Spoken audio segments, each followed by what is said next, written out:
Accueillons la première présentation. Alors, on reçoit un duo formé de Simone Tétu et Félix Proulx-Giraldo pour une présentation intitulée « Minimiser l'impact environnemental de la recherche québécoise, utile ou futile ?» Pour les présenter, Simone Tétu est étudiante au baccalauréat en mathématiques et physique à l'Université McGill.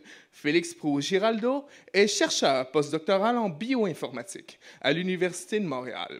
Ils sont tous deux membres du comité sectoriel étudiant des fonds de recherche du Québec qui a pour mandat de conseiller la direction des fonds sur tous les enjeux relatifs à la relève en recherche. Accueillons-les chaleureusement.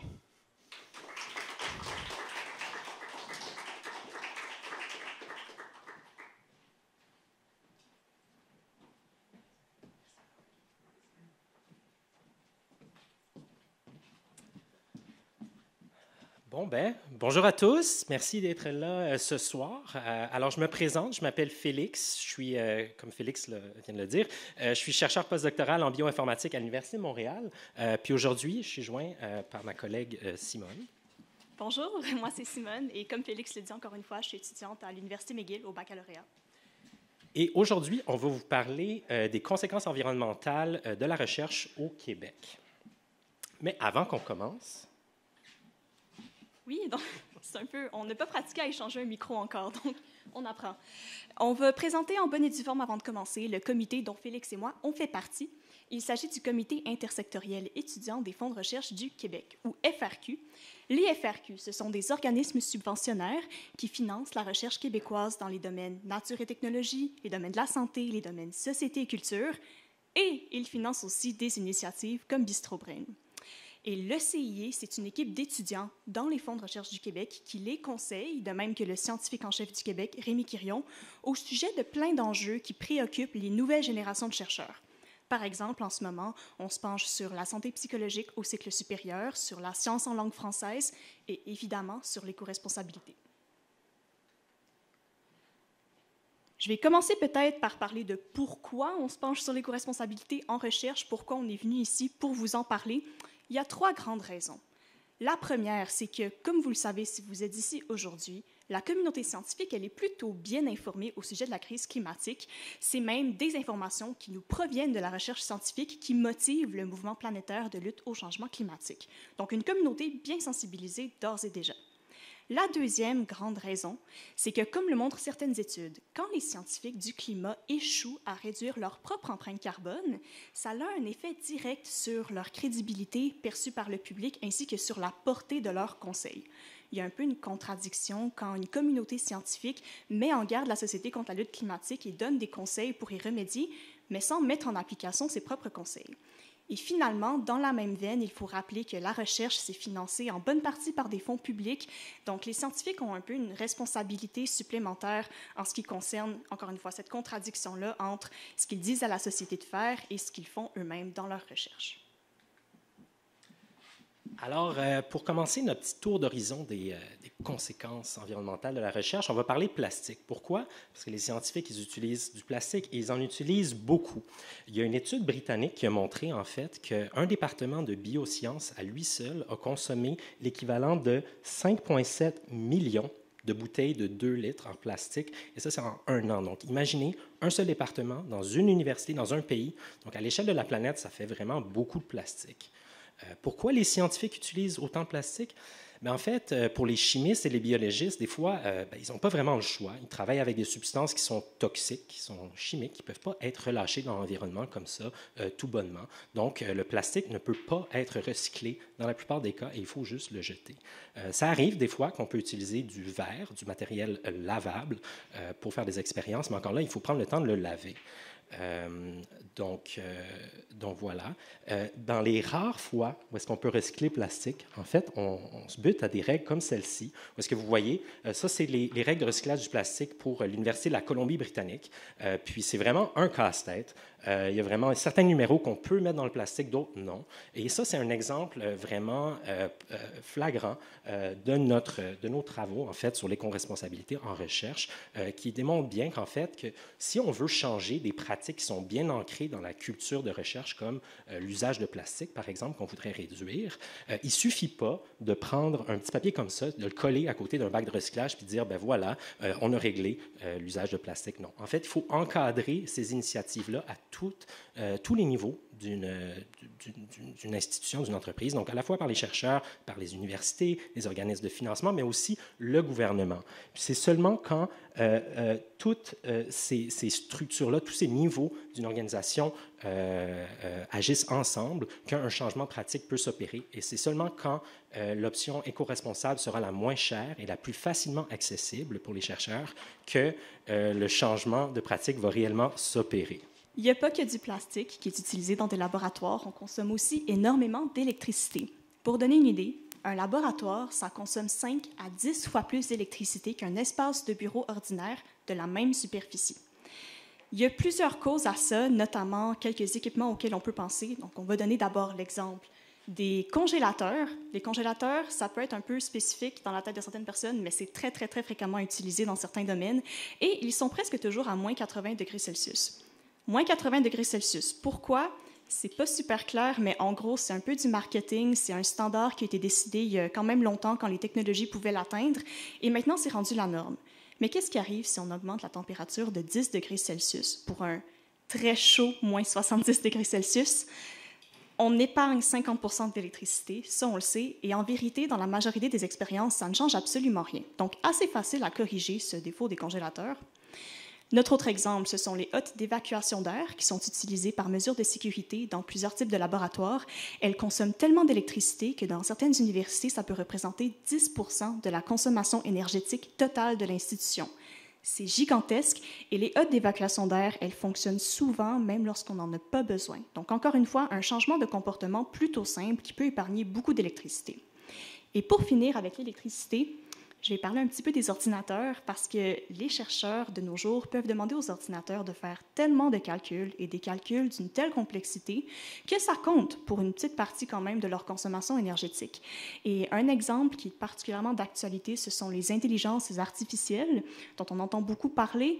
Entraîner une intelligence artificielle, ça prend tellement d'électricité que les émissions de GES associées, c'est équivalent parfois à jusqu'au cycle de vie de 5 voitures incluant leur consommation d'essence. Donc, on émet beaucoup de GES en entraînant des intelligences artificielles et ça prend énormément d'expansion. Donc, qu'est-ce que l'avenir nous réserve? On ne le sait pas trop, il va falloir y penser. Est-ce que ça fonctionne? Oui. Donc là, on arrive en fait au transport, qui est vraiment là où le bas blesse. C'est la plus grande source d'émissions de GES qui est associée aux activités de recherche. On parle quand même de 84 % de tous les GES émis qui en fait, viennent des déplacements en avion. Ça peut peut-être vous surprendre parce que souvent, quand on imagine un scientifique, on l'imagine un peu comme ça, dans son labo, en train de faire des expériences. Mais en fait, il faudrait peut-être plus y penser comme ça, dans un aéroport en destination vers un pays exotique. Les scientifiques, ça voyage beaucoup. Pourquoi est-ce qu'ils voyagent? Bien, en fait, il y a certains cas où est-ce qu'ils n'ont pas vraiment le choix. On peut penser, par exemple, à des biologistes qui se rendent sur le terrain pour prendre des données, pour prendre des échantillons qui vont ensuite amener en laboratoire pour analyser par la suite. Mais en fait, la principale raison pour laquelle les chercheurs voyagent, c'est pour participer à des conférences internationales. Donc, c'est des grands rassemblements de chercheurs où est-ce que ceux-ci peuvent partager leurs résultats, faire du réseautage, même initier des collaborations. Donc, vous pouvez imaginer que c'est super important pour les chercheurs de participer à ces conférences-là. Mais encore plus important, en fait, c'est que cette participation à des conférences est très bien perçue dans l'évaluation de leur dossier. Donc, s'ils veulent des sous pour faire de la recherche, s'ils veulent des promotions pour aller plus loin dans leur carrière, mais en fait, il faut qu'ils voyagent le plus possible et même souvent le plus loin possible. Donc, il y a vraiment une pression de voyager à tout prix. Et pourquoi est-ce que c'est un problème que les chercheurs voyagent autant? On peut s'en douter assez facilement, mais prendre l'avion, ça pollue et ça pollue beaucoup. D'abord, surtout lors du décollage, les avions consomment de gigantesques quantités de carburant et le carburant des avions qu'on appelle le kérosène, c'est un hydrocarbure, Donc, quand on le brûle, quand on l'utilise, on émet directement énormément de GES dans l'atmosphère. Mais il y a une deuxième raison, un petit peu plus subtile, c'est que les avions volent dans une couche très élevée de l'atmosphère, la stratosphère. Et ce qui arrive quand on vole dans une couche élevée de l'atmosphère, c'est qu'on laisse des traînées de condensation, comme on voit sur l'image derrière. Et ces traînées de condensation, elles ont un effet de trappe à chaleur. Donc, quand on vole, on pollue énormément, on contribue beaucoup au réchauffement climatique et comme on le voit sur le graphique en bas, les émissions de GES causées par les déplacements d'un chercheur canadien moyen, c'est environ 8 voire 9 tonnes par année. Et en comparaison, si on veut respecter les cibles de l'accord de Paris, on doit réduire nos émissions individuelles à seulement 2 tonnes par personne par année. Se rendre en Europe et en revenir quand on habite à Montréal, c'est à peu près 2 tonnes de GES. Donc, il faut quand même y penser, les avions, ça pollue énormément. Les solutions, elles existent et on les met même en place progressivement dans certains pays. Dans le cas des chercheurs, on valorise l'utilisation des transports terrestres lorsque possible. On sensibilise beaucoup les chercheurs, on essaie de leur faire comprendre le problème et peut-être remettre en question certains fondements de la culture académique. On valorise les conférences locales, donc on peut se déplacer sur de plus courtes distances pour y assister. Et finalement, il y a des gens qui n'aiment pas beaucoup ça, mais comme compromis, on propose d'utiliser Zoom ou une participation virtuelle en général, ce qui émet 100 à 3000 fois moins de GES que se déplacer en personne à une conférence. Alors, avant de terminer, on voulait juste glisser un petit mot sur les compensations carbone, en fait, parce qu'il y a de plus en plus d'institutions au Québec, mais dont font partie les universités, qui utilisent ces compensations-là pour diminuer leur quantité de gaz à effet de serre qu'ils émettent. Donc, c'est quoi une compensation carbone? En fait, le principe est très simple. Prenons donc une université, elle veut abaisser ses émissions de gaz à effet de serre. Donc, elle les réduit autant que possible. Il va quand même rester un minimum qui est très difficile à compenser avec l'électricité, le chauffage, des trucs comme ça. Donc, qu'est-ce qu'elle peut faire si elle veut vraiment amener sa facture à zéro? C'est qu'elle peut décider, par exemple, de planter des arbres. Donc ça, c'est vraiment l'exemple typique d'une compensation carbone. Et l'idée, c'est que la quantité de GES qui va être captée par les arbres va correspondre essentiellement au niveau de GES qui était émis par l'université en premier lieu. Et si on additionne le tout ensemble, bien, on arrive bien sûr à une facture de zéro. Donc, en théorie, ça fonctionne plutôt bien. En pratique, par contre, c'est une autre affaire. Et pour des raisons de temps, je ne vais pas vraiment rentrer dans les détails, mais je veux juste vous dire, dans le fond, de vous méfier. Quand vous voyez qu'une institution s'affiche ouvertement comme étant carboneutre, c'est probablement parce qu'elle utilise des compensations carbone plus ou moins efficaces en arrière. Donc, méfiez-vous, gardez ça en tête.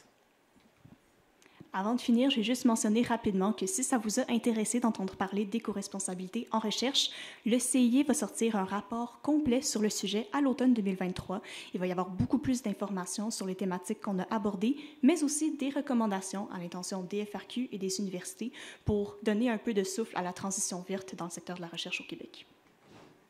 Et pour finir rapidement, aujourd'hui, on vous a parlé de beaucoup de choses. On vous a parlé de plastique, de déplacement en avion, de consommation énergétique. Mais en fait, c'est vraiment des choses qui s'appliquent à la vie de tous les jours, vraiment à notre vie quotidienne.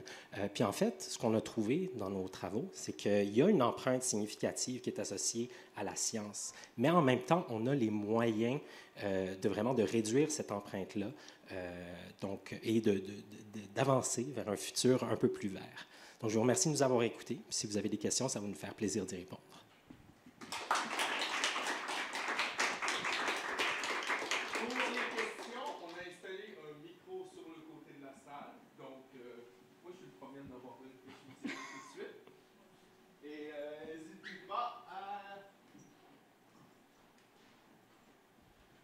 Allô? Alors, vous avez passé rapidement sur justement la compensation carbone par manque de temps, mais maintenant qu'on a du temps, j'aimerais en savoir un petit peu plus. Avec plaisir. En fait, il y a plein de petits problèmes. Donc d'abord, il faut mesurer cette quantité-là d'émissions qui sont émises, right? Mais où est-ce qu'on s'arrête exactement? Donc on peut regarder la production d'électricité pour illuminer une institution, une université, pardon. Mais est-ce qu'on doit compter, par exemple, les GES qui sont émis dans le transport alors que les employés se rendent au travail? Est-ce qu'on compte aussi amener toutes les ressources à l'université pour faire la recherche? Où est-ce qu'on arrête exactement? Mais en fait, il y a le même problème aussi pour la compensation en tant que telle. En fait, c'est très difficile d'estimer les quantités de GES qui sont émises ou absorbées. Après, il faut aussi que la quantité qui va être absorbée le soit réellement. Donc là, on parle par exemple d'une émission qui est réelle, qui a déjà été faite. Ici, on parle d'une compensation dans le futur. Donc, qu'est-ce qui arrive par exemple si la forêt brûle? Bien, le carbone qui était capté, il va être émis dans l'atmosphère. Puis à ce moment-là, on vient de perdre notre compensation au complet. Ça, c'est des choses qui sont arrivées souvent dans l'histoire des compensations carbone, en fait, où est-ce que leur utilisation a en fait mené à une augmentation de la quantité de GES qui était émise, plutôt qu'à une réduction. Donc, leur utilisation, en fait, est un frein à la réduction d'émissions de gaz à effet de serre. Ce qui peut paraître un peu paradoxal, mais c'est ce que la recherche nous montre vraiment, c'est que ça ne fonctionne pas vraiment et il y a un incitatif. En fait, les pollueurs peuvent choisir de payer au lieu de réduire leurs émissions. Fait que ça les incite beaucoup moins à réduire parce qu'ils peuvent acheter quelque chose. Donc, ça, c'est quelques petits problèmes. Mais c'est ça, c'est très riche, donc il faut se méfier. Ça pourrait fonctionner, je vais peut-être petit bémol. Il y a des technologies nouvelles là, de captation du CO2 direct dans l'atmosphère. En principe, ça, tu peux mesurer très, très bien combien de CO2 tu captures puis combien tu vas enlever. Donc ça pourrait fonctionner, mais c'est des nouvelles technologies, donc ça coûte très cher. Donc les gens vont juste choisir de planter des arbres la plupart du temps. Merci beaucoup. Je suis sûr que tout le monde a trouvé ça super intéressant d'en savoir un peu plus. Merci pour la présentation, c'est vraiment intéressant. Moi, ma question, c'est est-ce qu'il y a des secteurs de la recherche qui sont plus impactants que d'autres? Vous avez montré notamment des laboratoires chimiques et puis aussi, il y avait une autre... En tout cas, je sais plus, notamment les laboratoires chimiques avec le plastique et tout ça. Mais tous les secteurs voyagent et on comprend que c'est a priori sur l'ensemble du cycle de vie le plus gros impact de la recherche. Il y a l'IA que vous avez montré, l'intelligence artificielle. Donc oui. Mais donc, quels sont les secteurs? Quel est le secteur qui est le plus impactant finalement? Est-ce que c'est des secteurs plus en génie, ceux qui étudient le charbon, ou alors c'est plutôt des sciences sociales qui voyagent beaucoup dans le monde? C'est certain qu'il y a certains impacts environnementaux dont on a parlé qui sont propres à certains domaines, mais c'est tellement de façon écrasante la source de GES la plus importante de la recherche, le transport, que finalement, si on regarde l'empreinte carbone des professeurs, ça fait beaucoup moins de différence que ce qu'on pourrait penser, le domaine dans lequel ils font leur recherche. La meilleure façon de réduire son empreinte carbone le plus efficacement possible et de la façon la moins coûteuse possible, c'est de ne pas se présenter à une conférence en personne plutôt que d'y assister, même si on réduit d'une seule conférence. C'est vraiment ça qui a le plus gros impact.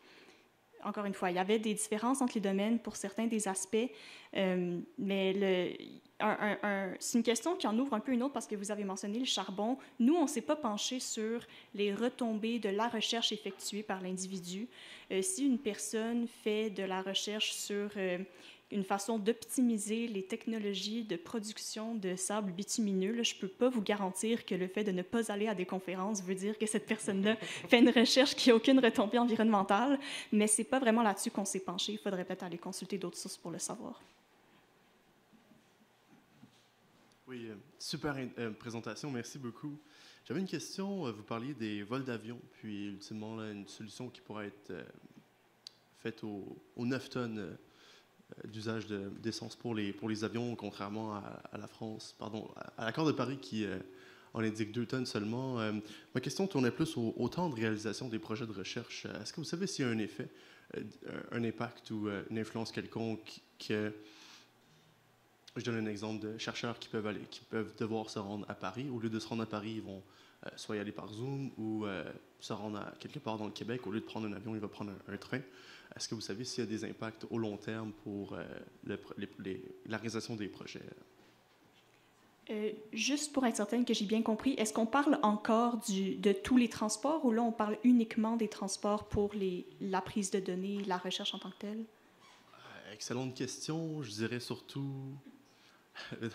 Dans le fond, Tous les transports? Oui, tous les transports. Ben, une donnée particulièrement intéressante, c'est, je pense que c'est l'École polytechnique fédérale de Lausanne ou c'est peut-être une autre université en Suisse. Donc, bon, une université en Suisse a réduit ses émissions de GES de 36 % liées à la recherche sans changer la mobilité des chercheurs, donc seulement en faisant de meilleurs choix pour les moyens de transport pris pour aller à des conférences.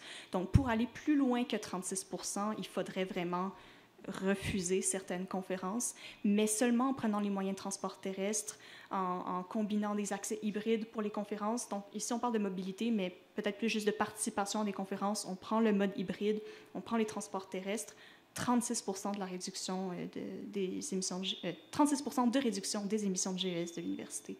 Donc oui, c'est bien documenté, ça fonctionne et c'est vraiment là-dedans qu'on s'en veut.